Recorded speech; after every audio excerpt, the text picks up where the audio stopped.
बिस्मिल्लाहिर्रहमानिर्रहीम। अस्सलामुअलैकुम।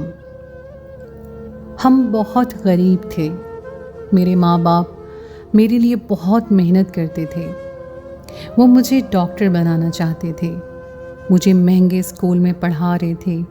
मेरी माँ भी अब्बू के साथ काम करने के लिए जाती थी और हम छोटी सी बस्ती में रहते थे। मैं सुबह तैयार होकर स्कूल गई, पर जब वापस आई तो पता चला कि सैलाब आ गया है।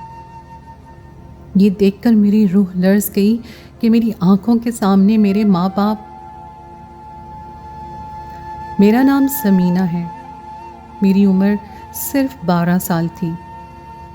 हम लोग बहुत ही ज़्यादा गरीब थे और बलूचिस्तान के एक गांव में रहते थे। उस गांव में ज़्यादा सहूलियात नहीं थी और यहाँ पर सरदार सिस्टम भी था। सरदार को ही इलाके का वाली वारिस समझा जाता था। यहाँ का सरदार भी बड़ा ही जालिम था। वो अपने बच्चों को बहुत अच्छे स्कूल में पढ़ा रहा था, लेकिन कहता था कि कोई बच्चा जो किसी कम्मी कमीन की औलाद है वो मैट्रिक से ज़्यादा पढ़ाई नहीं करेगा, वो भी अच्छे स्कूल में नहीं जाएगा। कमी कमीन वो हम गरीब लोगों को कहता था जो उसके घर के काम करते थे, जैसे कि गंदम साफ़ करना, उनके जानवरों का ख्याल रखना, उनके घर की देगें पकाना, उसके घर की चारपाइयाँ बनाना या उसके घर को साफ़ करना। इसीलिए वो हमें नीच नस्ल का कहता था, क्योंकि हम उसके काम करते थे। पर मेरे बाबा कहते थे कि वो मुझे डॉक्टर बनाएंगे और मैं उस गांव की पहली ऐसी लड़की बनूंगी जो कि डॉक्टर होगी। मुझे भी डॉक्टर बनने का बहुत शौक़ था। बचपन से ही मेरा ये ख्वाब था कि मैं डॉक्टर बनकर लोगों की मदद करूं। एक दफ़ा हमारे गांव में बहुत ज़्यादा बीमारियां आ गई थीं और बहुत मुश्किल में लोग थे जो बहुत जोश और जज्बे से लोगों की मदद कर रहे थे और लोग उनको बहुत ज़्यादा दुआएं दे रहे थे। मैंने तो उसी वक्त फ़ैसला कर लिया था कि मैं भी डॉक्टर बनूंगी और मेरे बाबा ने भी कहा था कि ऐसा ही होगा। इसीलिए वो मुझे अभी से ही बहुत अच्छे स्कूल में पढ़ा रहे थे। जहाँ मैं पहले पढ़ती थी उस स्कूल में मेरी बहुत सारी सहेलियाँ थीं, लेकिन वो सारी की सारी ही 5 क्लास पढ़ने के बाद अपने घर में बैठ गईं। और अब मैं जिस स्कूल में पढ़ रही थी यहाँ मेरी कोई भी अच्छी दोस्त नहीं थी। लेकिन बाबा कहते थे कि तुम्हें दोस्त बनाने से मतलब नहीं होना चाहिए, बल्कि तुम्हें पढ़ने से मतलब होना चाहिए। वैसे भी हम लोग बहुत ज़्यादा गरीब, तो बाबा को मेरी फ़ीस पूरी करने के लिए बहुत मेहनत करनी पड़ती थी। बाबा तो काम करते ही थे, साथ ही मेरी अम्मी भी उनके साथ काम करने के लिए जाया करती थी। दिन भर वो घर के काम करती थी और फिर बाहर का काम भी करती थी। बहुत ज़्यादा मेहनत करती थी। पूरा दिन शाम तक दोनों बहुत थक जाते थे। मेरी अम्मी एक एक रुपया संभाल कर रखती थी, क्योंकि उनको पता था कि डॉक्टर के ऊपर बहुत सारे पैसे लगते हैं। ये बात भी जब सरदार तक पहुंची थी कि मुझे महंगे स्कूल में दाखिल करवा रहे हैं और मैट्रिक करवाना चाहते हैं, तो उसने मेरे बाबा को बुला लिया था। मेरे बाबा बहुत डर गए थे और मेरी माँ ने तो रोना शुरू कर दिया था, क्योंकि सरदार जिसको भी ऐसे बुलाता था कभी कभी वो शख्स वापस नहीं आता था, सिर्फ उसकी लाश ही वापस आती थी और फिर कोई सरदार का कोई बिगाड़ भी नहीं सकता था। मैं बाबा को कहती थी कि मैं भी साथ जाऊंगी, लेकिन बाबा ने कहा कि कुछ नहीं होता, बात करने के लिए बुलाया है। फिर पता नहीं उसने 1 घंटे तक बाबा से क्या बात की थी और बाबा ने क्या जवाब दिया था। लेकिन बाबा ने कहा था कि तुम फिक्र नहीं करो, सब कुछ ठीक है। हमारे गांव में मैट्रिक के बाद लड़कियों का कॉलेज भी नहीं जाने दिया जाता था और कोई कॉलेज था भी नहीं। मुझे पढ़ने के लिए शायद दूसरे शहर जाना पड़ता। मेरे बाबा कहते थे कि हम झूठ बोल देंगे कि इसको काम के लिए भेजा है, इसके मामू के घर जो शहर में रहता है और वहीं पर ये पढ़ाई करेगी। लेकिन अगर ये बात किसी दिन सरदार को पता चल जाती तो हम तीनों को मार देता। कहते हैं सरदार तो माँ बाप की जगह होता है। हमारे बलूचिस्तान में ये बात मशहूर है, लेकिन हमारे इलाके का सरदार अच्छा नहीं था कि जो वो अपने बच्चों के लिए पसंद करता था वो हम गरीबों के बच्चों के लिए कभी पसंद नहीं करता था। वो नहीं चाहता था कि हमारे इलाके के बच्चे उसके बच्चों से आगे निकल जाएं। और अभी मैं जिस स्कूल में पढ़ रही थी उसके बच्चे भी उसी स्कूल में पढ़ने के बाद शहर चले गए थे आगे पढ़ाई करने के लिए। यानी अभी मैं उसके बच्चों की जगह पर जा रही थी, अभी से ही उनका मुकाबला कर रही थी और इस बात का एहसास था सरदार को। मेरी अम्मी घर के भी काम करती थी और बाहर के भी करती थी। अब्बा को भी जो काम मिलता था वो कर लेते थे। मैं उनको कहती थी कि मैं घर के काम कर लिया करूँगी, वैसे भी आधे दिन के बाद स्कूल से वापस आ जाती हूँ। लेकिन वो कहती थी कि नहीं, तुमने घर का कोई काम नहीं करना है, इस तरह तुम्हारा वक्त ज़ाया होगा। जो स्कूल वालों ने काम दिया है वो करो और घर के कामों को छोड़ दो। लेकिन इस तरह मेरी अम्मी की तबीयत ख़राब हो रही थी। ये तो हमारे घर के छोटे छोटे मसले थे, ये सब तो साथ साथ चलते ही रहते थे। लेकिन आजकल हमारे इलाके में बहुत ज़्यादा बारिश हो रही थी। शुरू में जब बारिश हुई तो सब लोग काफ़ी खुश हुए, क्योंकि हमारे इस इलाके में बारिश काफ़ी कम होती थी। इसीलिए सब ने कहा कि अच्छी बात है, बारिश हो रही है तो फसलें भी अच्छी हो जाएंगी और मौसम में भी काफ़ी बेहतरी आएगी। मैं भी खुश थी और स्कूल में भी सब यही बातें कर रहे थे कि अगर ऐसा ही मौसम रहे तो बड़ी बात है, वरना तो गर्मी से जान निकल जाएगी। जब थोड़ी बहुत बारिश होती है तो उसके साथ कीचड़ भी बनता है और सड़कें वगैरह भी गंदी होती हैं। थोड़ी बहुत जहमत भी होती है रहमत के साथ, लेकिन हमें नहीं पता था कि यहाँ पर रहमत पूरी तरह से जहमत बनकर हमारे लिए अजाब और किसी क़यामत की सूरत इख्तियार कर लेगी और हम सब की ज़िंदगी बदल जाएगी।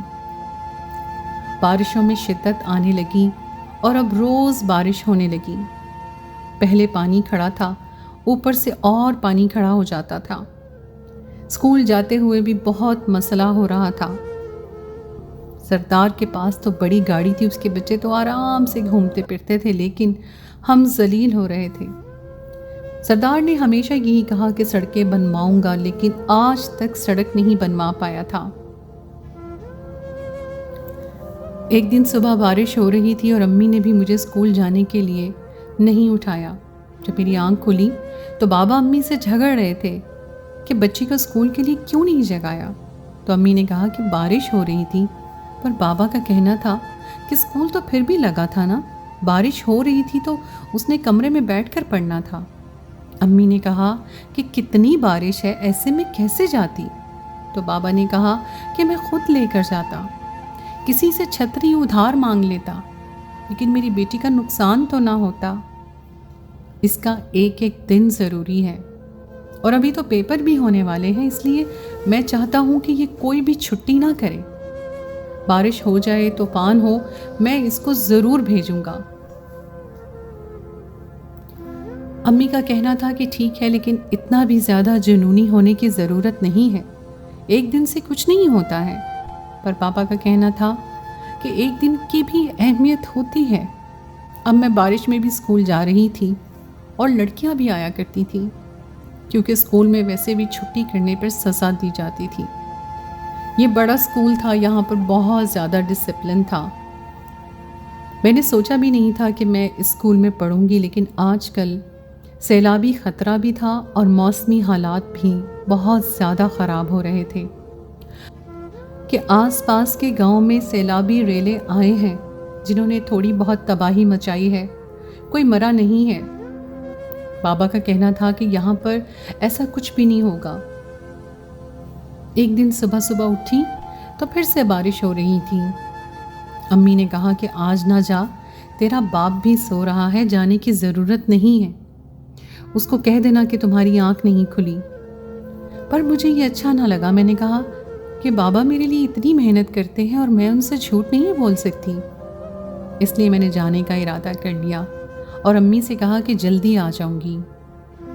बाबा ही छोड़ने जाते थे लेकिन वो सो रहे थे, इसलिए मैं खुद ही चली गई।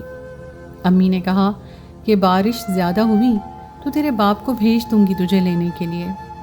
मैंने कहा कि ठीक है, कोई मसला नहीं है। रास्ते में बाबा की बातें सोचती जा रही थी। वो कह रहे थे कि अभी तो आगे बड़ा कुछ है, हमें छुपा के सब कुछ करना होगा। डॉक्टर बनने के लिए बहुत सारे मराहिल से गुजरना पड़ता है और सरदार की नज़र हम पर पड़ गई है, इसलिए हमें बहुत ही ज़्यादा चालाकी से सब कुछ करना होगा। किसी को भी इस बात के बारे में ना बताना, अपने दोस्तों को भी नहीं। किसी भी इंसान को नहीं पता चलना चाहिए कि तुम डॉक्टर बनने वाली हो। मैंने कहा कि जब बन के आ जाऊंगी तो फिर तो सबको पता चल जाएगा, तब सरदार कुछ नहीं करेगा।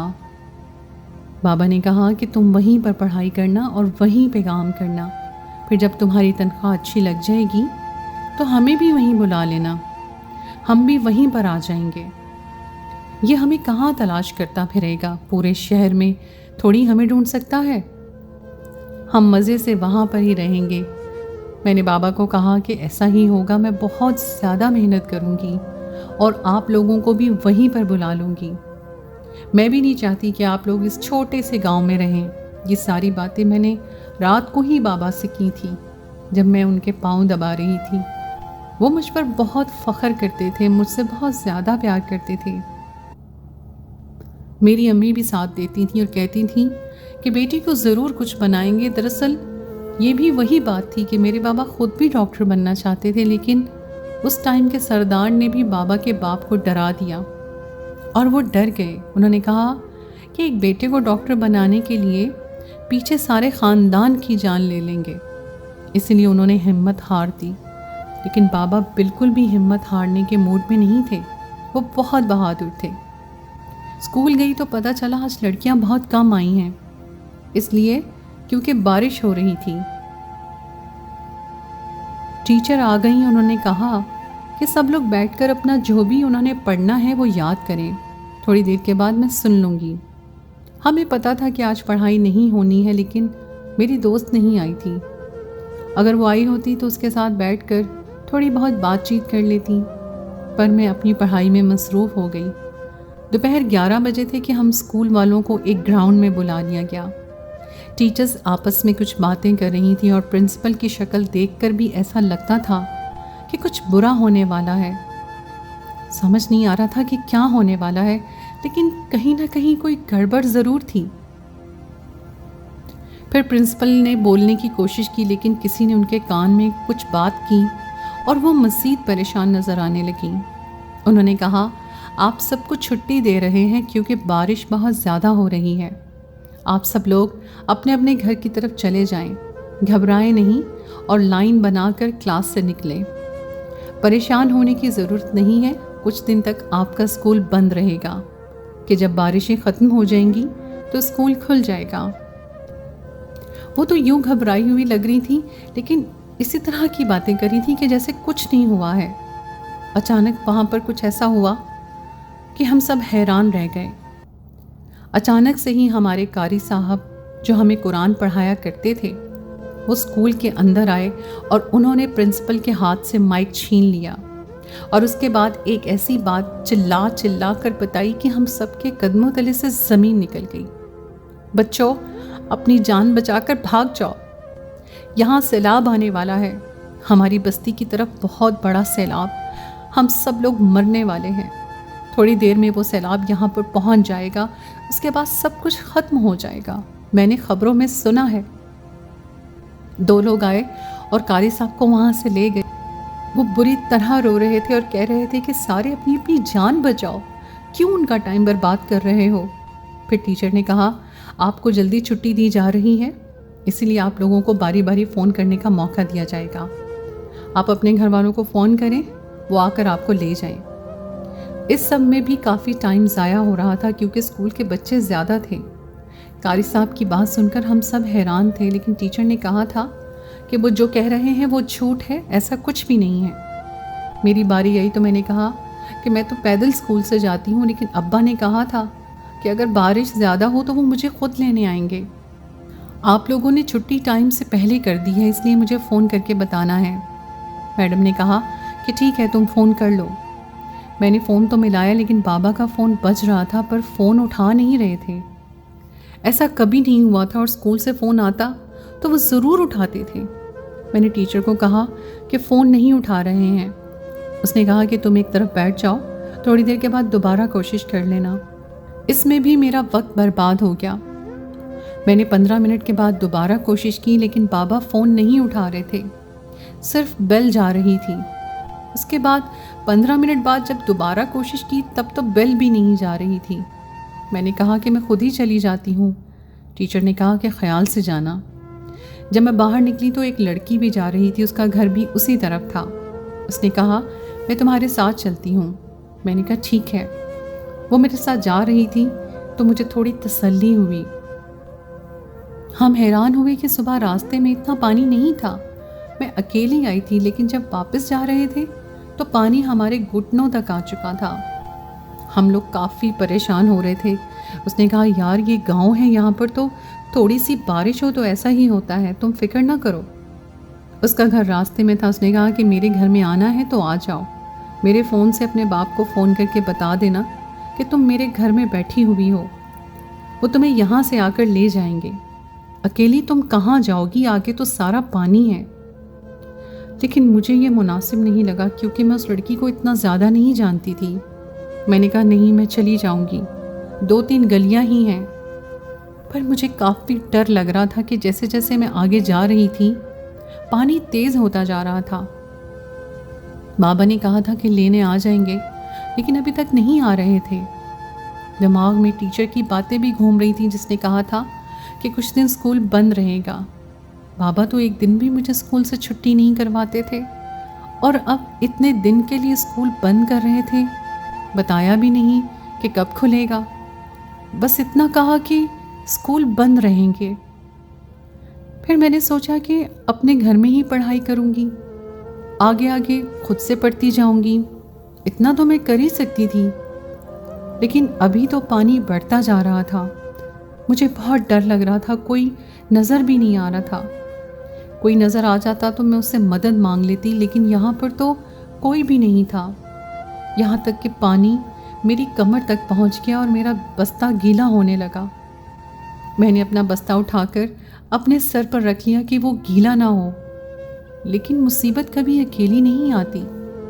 बारिश भी होना शुरू हो गई थी। मेरे पास एक बड़ा सा शॉपर था जो मुझे अम्मी ने दिया था। मैंने उसके अंदर अपना बस्ता डाल लिया। मुझे अपनी किताबों की बहुत फिक्र थी, क्योंकि ये किताबें मेरे माँ और बाप ने बहुत मुश्किल से ली थी। बहुत ज़्यादा महंगी किताबें थीं। मैं इसी तरह अपने घर की तरफ जा रही थी और पानी बढ़ता जा रहा था। मेरे लिए एक एक कदम उठाना भी मुश्किल हो गया था। दूर से ऐसा लगा कि जैसे मेरे घर की दीवार नज़र नहीं आ रही है। मैंने आसपास देखा, गलियों में पानी होने की वजह से कहीं मैं गली भूलकर गलत जगह तो नहीं आ गई थी।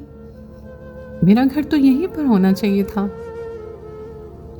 क्योंकि पानी ज़्यादा होने की वजह से पता ही नहीं चल रहा था कि कौन सी गली है कि रास्ते में कुछ घरों के अंदर पानी जा रहा था। अजीब बात ये थी कि कोई भी शख्स दिखाई नहीं दे रहा था। मुझे बहुत ज़्यादा डर लग रहा था।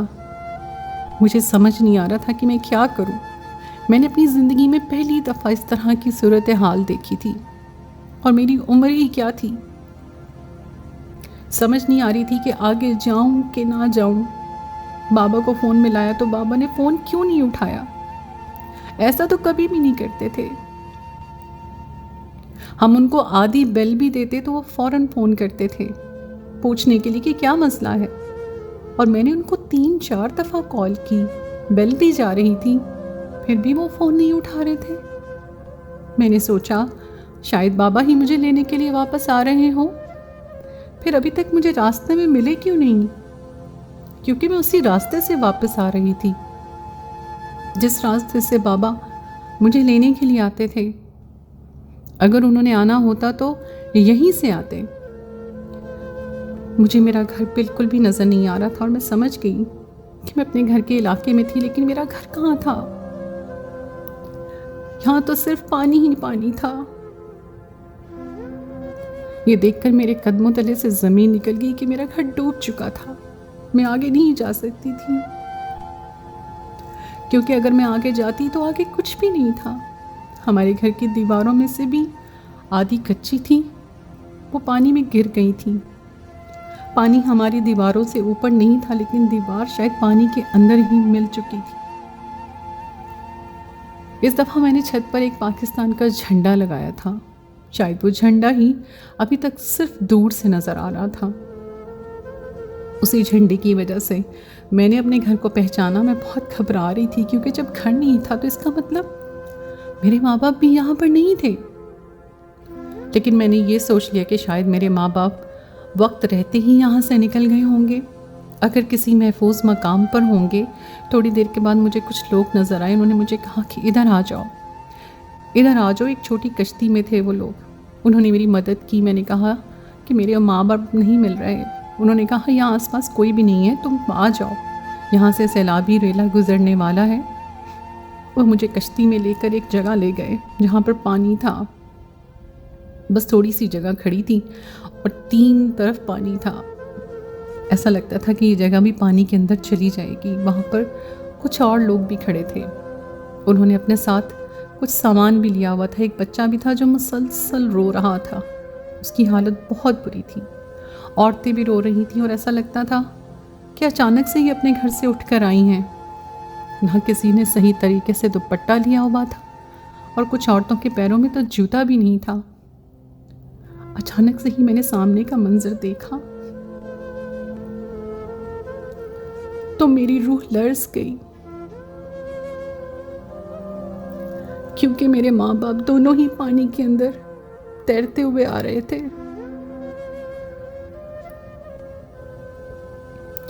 लेकिन उनके जिस्म में जान नहीं थी। ये साफ नजर आता कि वो दोनों मर चुके थे। मेरे माँ बाप की लाशें बहती हुई आ रही थीं। मैंने शोर कर दिया कि वो मेरे माँ बाप हैं, पर वो मेरे माँ बाप को वो लोग तब बचा लेते अगर वो जिंदा होते। कुछ ना कुछ ज़रूर करते, उनकी तरफ कोई रस्सी फेंकते, कुछ ना कुछ करके ज़रूर बचा लेते, जैसे मुझे बचाया था। लोगों के अंदर इतना एहसास तो था। हम सब गांव वाले एक दूसरे को जानते थे, लेकिन मरे हुए लोगों को बचाकर कोई क्या करेगा। वो दोनों मर चुके थे और उनकी लाशें बहती हुई आ रही थीं। शायद जब वो घर में थे तब पानी ने इतना ज़्यादा हमला किया कि वो लोग पानी में डूबकर मर गए। ये मंजर मेरे लिए मेरी ज़िंदगी का सबसे भयानक मंजर था। मैं छोटी सी बच्ची अपनी आंखों से क्या देख रही थी कि मेरे माँ बाप की लाशें पानी में तैरती हुई आ रही हैं और वो मर चुके हैं। मैं इतनी ज़ोर से चिल्ला रही थी कि मेरे होठों के किनारे फट गए और खून निकलने लगा। मैं उनको बुला रही थी, कह रही थी कि आप लोग ठीक हैं, मेरी तरफ आ जाएं, मैं बचा लूंगी आपको। आप लोग ठीक तो हैं, आप लोग ठीक तो हैं, क्योंकि मैं अच्छी तरह जानती थी कि वो मेरी आवाज़ नहीं सुन सकते। वो दोनों मर चुके थे। लेकिन अपने दिल को तसल्ली देने के लिए मैं उनसे ऐसे ही बात कर रही थी। पानी उनको बहाकर मेरी तरफ ला रहा था, लेकिन मैं उन तक नहीं पहुंच सकी, उनका हाथ भी नहीं पकड़ सकी। मुझे लोगों ने रोक लिया और मैंने चिल्ला चिल्ला कर रोना शुरू कर दिया। घंटे तक हम उस छोटी सी जगह पर फंसे रहे। रात हमने खुले आसमान के नीचे गुजारी और उसके बाद एक बस आई जो हमें लेकर चली गई और सैलाब ज़दगान के कैंप में हमें छोड़ दिया। मुझसे पूछा गया कि मेरे साथ कौन था और अब कौन नहीं है। मैंने उनको सब कुछ बताया। मेरी हालत किसी जिंदा लाश की तरह हो गई थी। सब लोग मेरी तरफ हैरानगी से देख रहे थे और मुझे बाद में ये भी पता चला कि हमारे गांव का सरदार ये सब कुछ होने से पहले ही अपनी बीवी बच्चों को लेकर किसी महफूज जगह पर चला गया है। वही इंसान जिसने वादा किया था कि वो इस गांव को महफूज बनाएगा, यहाँ सड़क बनाएगा, डैम बनाएगा और हमारे लिए हिफाजती तदाबीर करेगा। जब कोई मुसीबत आए तो वो सबसे पहले ही यहाँ से निकल गया और हम सबको मरने के लिए छोड़ गया। हमारे गांव में हज़ारों लोग मर गए, हज़ारों घर बर्बाद हो गए, जानवर मर गए, ज़मीन तबाह हो गई, फसलों को भी सैलाब अपने साथ ले गया। अब न जाने इस सब से निकलने के लिए कितना वक्त लगेगा। कहते हैं कि क़यामत आएगी, लेकिन हमारे लिए तो क़यामत आ गई और मेरे लिए तो वो क़यामत आ गई क्योंकि मेरे माँ बाप इस दुनिया में नहीं हैं। अब मैं क्या करूँगी मुझे नहीं पता, मैं कहाँ जाऊँगी, मेरा क्या होगा। मेरे माँ बाप के साथ वो ख्वाब भी मर गया कि मुझे डॉक्टर बनाना चाहते थे। अब मुझे डॉक्टर कौन बनाएगा, मेरे ऊपर पैसे कौन लगाएगा, कौन मेरे लिए सुबह उठेगा, कौन मुझे ये समझाएगा कि हम तुम्हारे साथ हैं, बस तुम मेहनत करो क्योंकि तुमने डॉक्टर बनना है।